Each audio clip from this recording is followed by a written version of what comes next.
some revelations? Have you had some new considerations? Do you have a deeper commitment than you did when you walked in? Please say yes. Okay, so the other question, is there anything that could possibly stop you from achieving what it is that you want to achieve and really walking your dreams out? Is there anything that can stop you? No.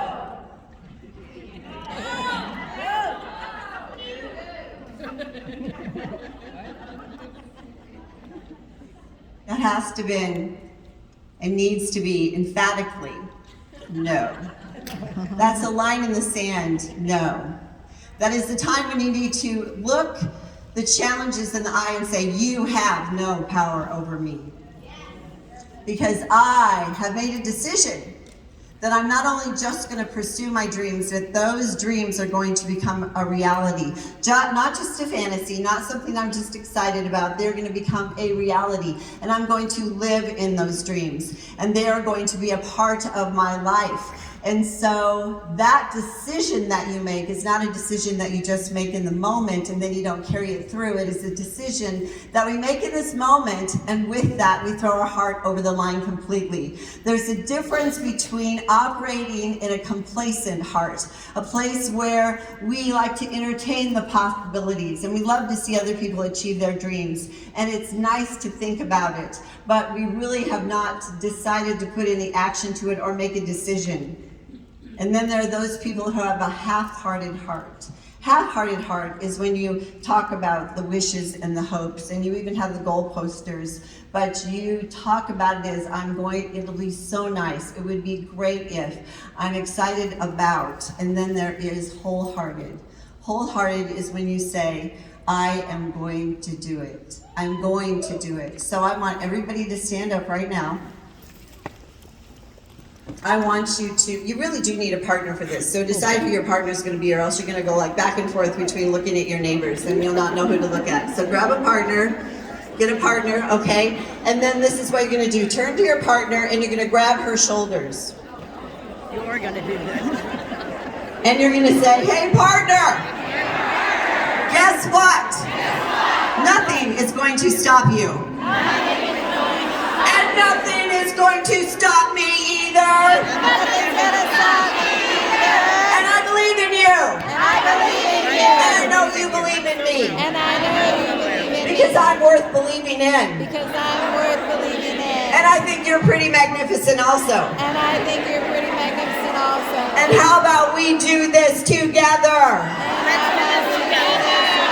And we are accountable to each other. And we're accountable to each other. And we do not let each other off the hook. And we don't let each other off Because the dreams hook. Because dreams are intended are intended to come true. to come true.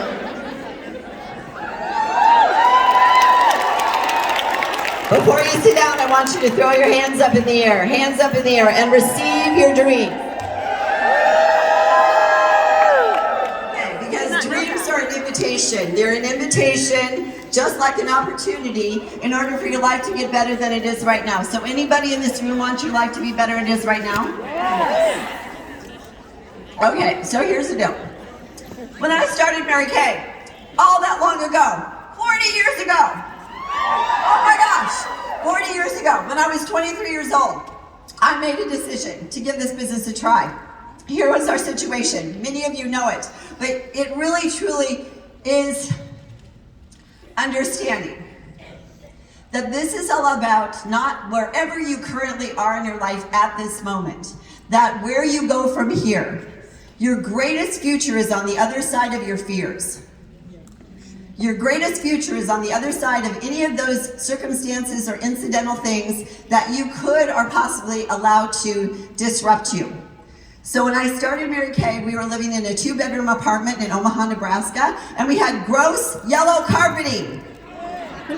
We had avocado kitchen fixtures.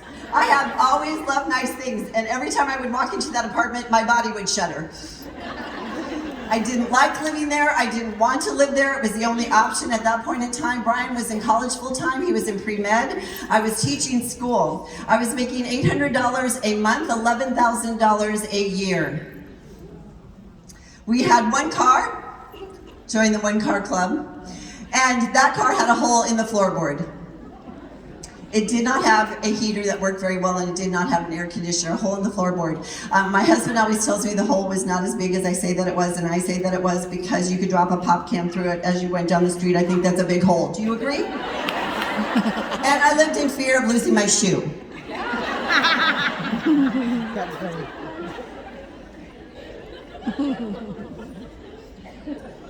So, our situation wasn't that we weren't happy, because we were very happy, but our situation was that everything was monitored and all the decisions that were made based on whether we could afford something or not afford something.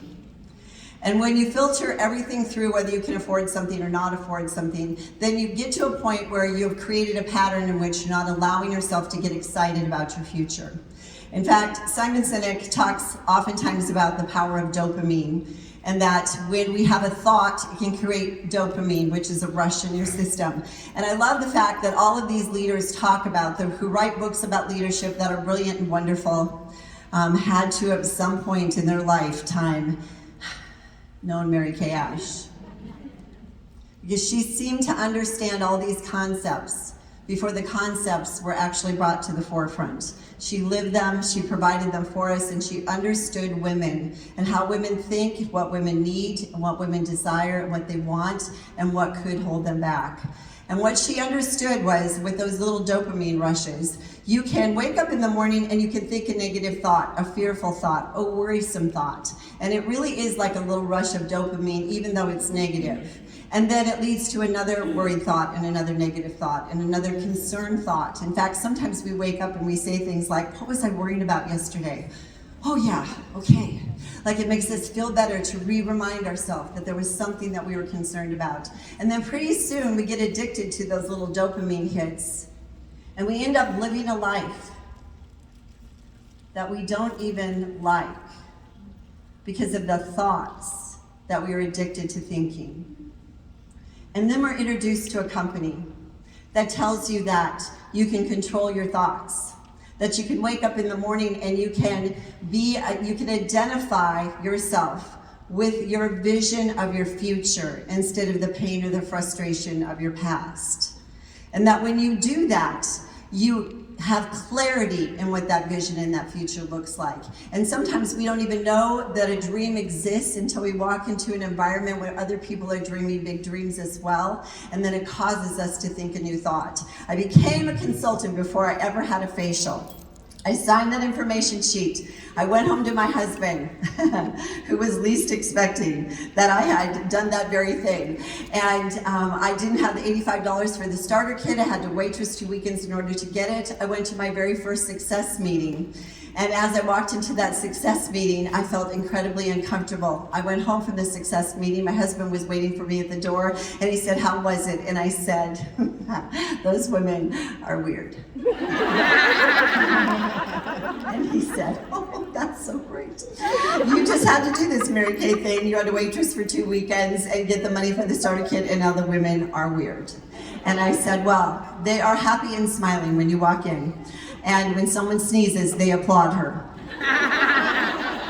And they hug each other. When someone walks away, they say nice things about her." When I recognized the reason why that made me uncomfortable is when I was teaching school and I was in the break room. We were not hugging each other. We were not smiling. In fact, it was complaining. Complaining about the kids, complaining about the teachers, complaining about the administration, complaining about the parents, and you become like the people you surround yourself with.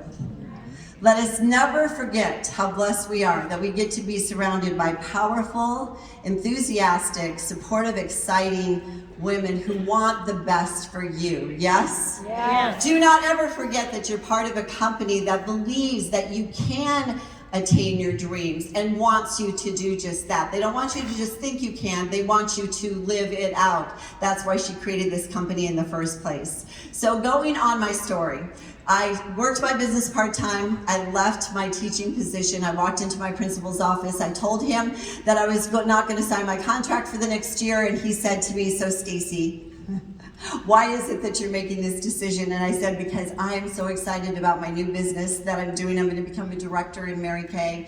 And he looked at me like I had 16 heads, and he said, You know what? If you really think you can support your family selling lipstick, then those women have sold you a bill of goods. And you might as well just sign your contract right now. Because if you don't, you're going to come crying back to me and begging me to allow you to sign this contract. Now, I am not a thinker, and at that point in time, I so wish that I was. Because thinkers know exactly what to say. Because when thinkers get hurt, they get angry, and when they get angry, they know what to say as a result. And I'm a feeler, so when I got hurt, feelers get wounded, and then they can't think about what it is that they want to say. So then all of a sudden, I was saying to myself, I'm not going to cry, I'm not going to cry, until I got in my car and started driving home, and then the started happening, and I started crying. And when I got home and Brian answered the door, he said, "Ah! What happened to you?"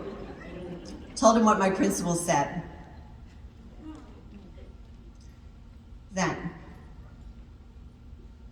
Brian called my dad. My dad called me, said, "I heard they're having a hard time." He did not just rob me of the momentary thought of my dreams. What he did was he robbed me of my belief, of the confidence that I really even knew what I was doing, even though I'd already made the money, and even though I already knew that I could. One person who you admire can steal that confidence away from you until your confidence gets so strong that there is nothing that possibly can interrupt your peace. So my dad said to me, "Stacy, you've actually learned one of the greatest lessons that you're going to learn in your business, and that is when you work for someone else, you will never succeed past the level of success that they believe for you. Right. But when you work for yourself, you have no limitations. And you are going to be great at this, so just get going." So my dad gave me the confidence to get back in the game, and I just went after my business. I became a sales director. We earned our very first Cadillac. And then I was a director for a couple years when Brian came home from work, and he said, "I'm going to quit my job." And I said, "Okay, what are you going to do?" And he said, "Well, I'm going to help you with your business now." And I said, "What are you going to do?" Like, I think I have this figured out. And he said, "Well, there are things going on at work that I don't agree with, that we don't need my income anymore. We know that Mary Kay is our future. And I'm not sure how we're going to make this work as far as what we're going to do together, but we always figure it out along the way. Do you have to have all the answers before you make a decision to move forward in your life? Do you need to know that everything is always going to work out exactly how you want it to be before you jump into that new place, that faith position that you take? When you make a decision to leave something that is holding you back and keeping you small so that you can play big and live a larger life. So my husband went back to work.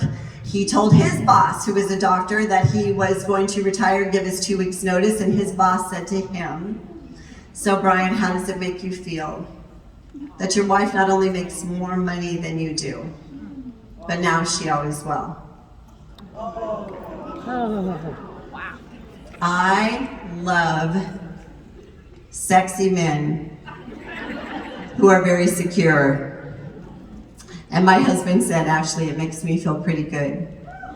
I'd like to know how you feel, because she makes way more money than you do too."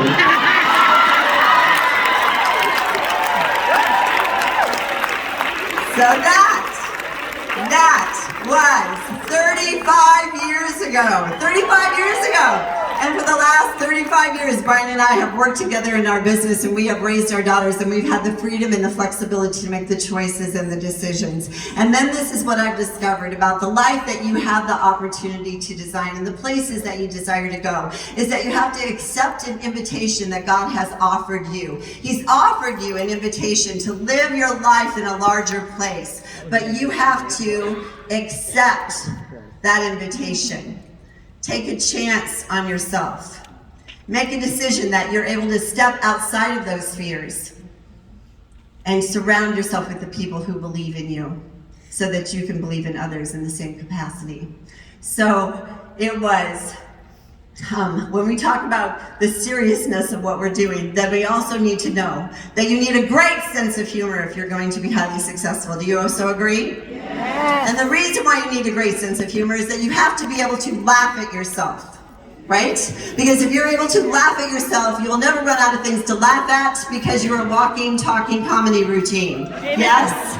And the problem is that we worry about how we're going to look or how we're going to do or if we're going to mess up or not. We have to alleviate that from our film strip of our life. So I want you to right now to understand, if you had 10 times more self-confidence than you do right now, would your life look different than it does right now? Yes. But let's enter in the humor. So when we have retreats, sometimes our corporate staff will bring us all the diamonds that we're going to earn that next year, the Queen's Court of Sales diamonds and the $500,000 diamonds. And I was at a retreat in Vail, Colorado with Jan Harris. And I was a sales director, and I wanted to earn this diamond watch right here that's on my arm. That was my goal for that year, is to earn that diamond watch. And Deb Pike was there with me, National Sales Director Emeriti, and she wanted to win the diamond watch also. So she had the watch on for a little while, and then I kept coming over and nudging her and saying, it's my turn to wear it. I want to wear it. Let me wear the watch. So she gave it up to me, and I was walking around the hallways in the Breckenridge, it was actually Breckenridge, in the Breckenridge Hilton Hotel. And as I was walking around the hallway, I was admiring my watch. I was saying, sparkle, sparkle, little diamonds. You're going to be mine. And as I was admiring my diamonds and having a party in my mind, I ran into the wall. And I did not just run into the wall. I bam, like bam, ran into the wall. I bammed so hard into the wall that I left lipstick marks. So I backed up and I looked at the wallpaper, which was flocked wallpaper with lipstick on it. And I thought, how do I get it off? How do I get some oil-free eye makeup remover? I don't know. So as I'm backing away from it, I just thought, I'm just gonna walk away. At first I looked around to see if anybody saw me do it, and nobody was in the hallway. No one was anywhere to be seen. So as I walked away, I truly forgot about it, because I choose to forget things that I don't want to remember. Yes? So later on that day, I was walking down that hallway with Joyce Bergerman, who was a very good friend of mine. And as we were walking down the hallway, she was like, there's lipstick prints on that wallpaper right there. See that? Look at lipstick prints. I went, who would do such a thing?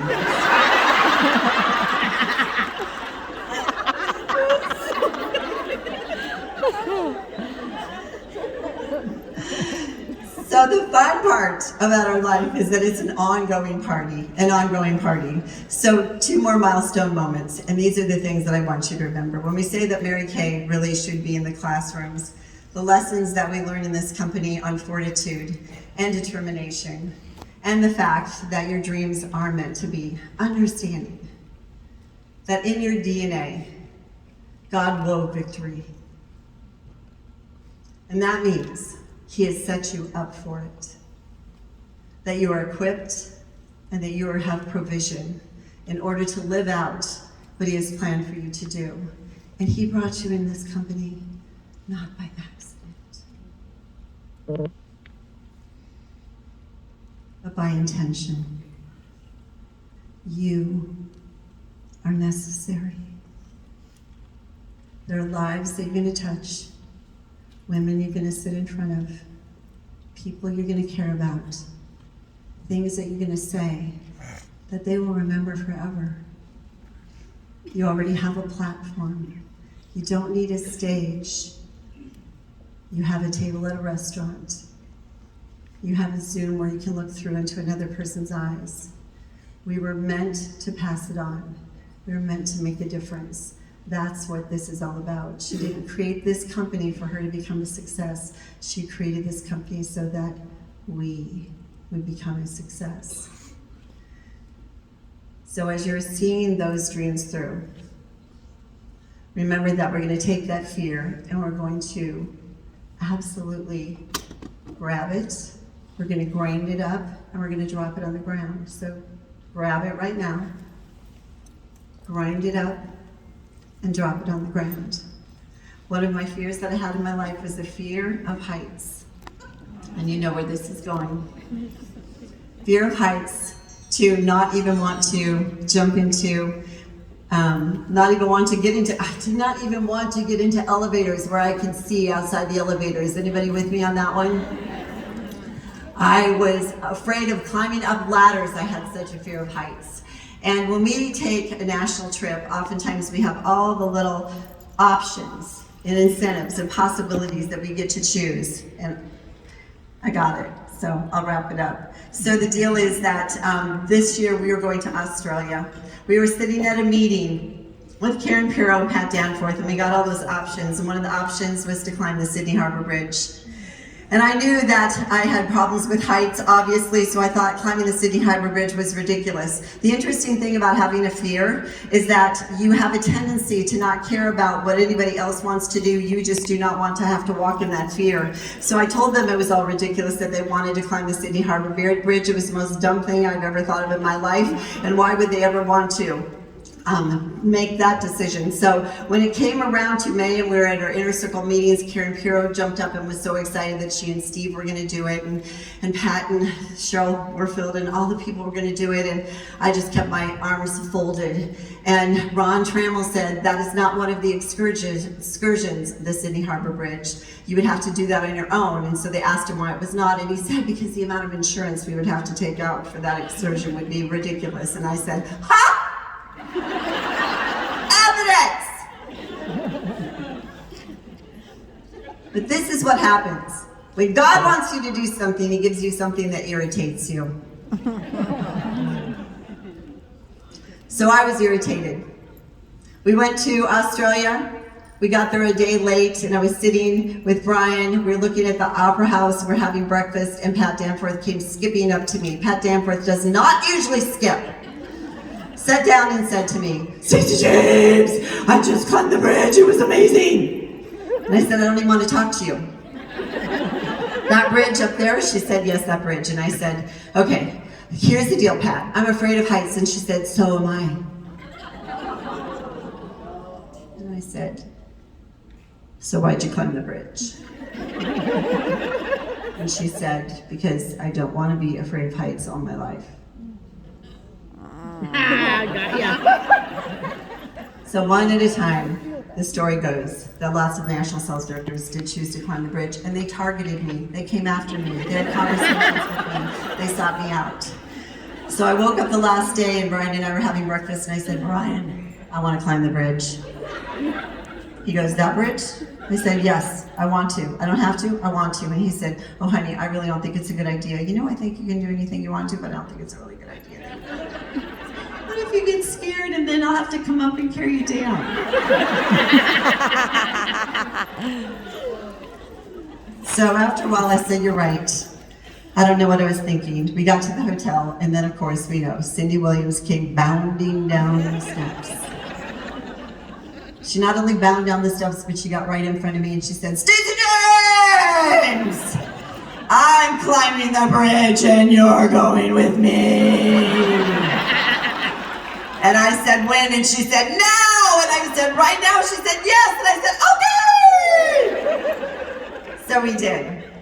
And it was frightening, and it was nerve-wracking, and there was a whole process to it. And the man in back of me that was going up was just afraid as I was, because every time we'd make a turn, he would go,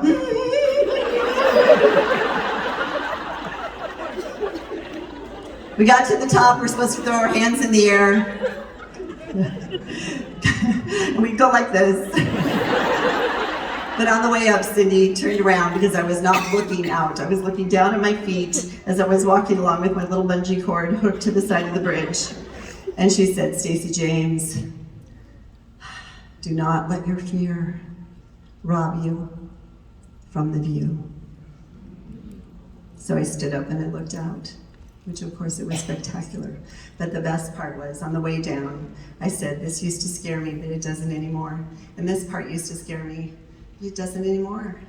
And this part used to scare me, but it doesn't anymore. It was not the first time I felt that way. I remember putting my arms into the sleeves of my red jacket, and I felt that rush. I remember when I took my director oath and I felt that rush. I remember when I stood on stage with my daughters and my husband and my mom and my mother-in-law as a national sales director, and I felt that rush. I think God created those rushes for us to feel as often as we possibly can. And you're not going to feel them unless you're willing to overcome it. So the last question is, are you willing to overcome it and live your dreams this year for seminar? Are you? Thank you.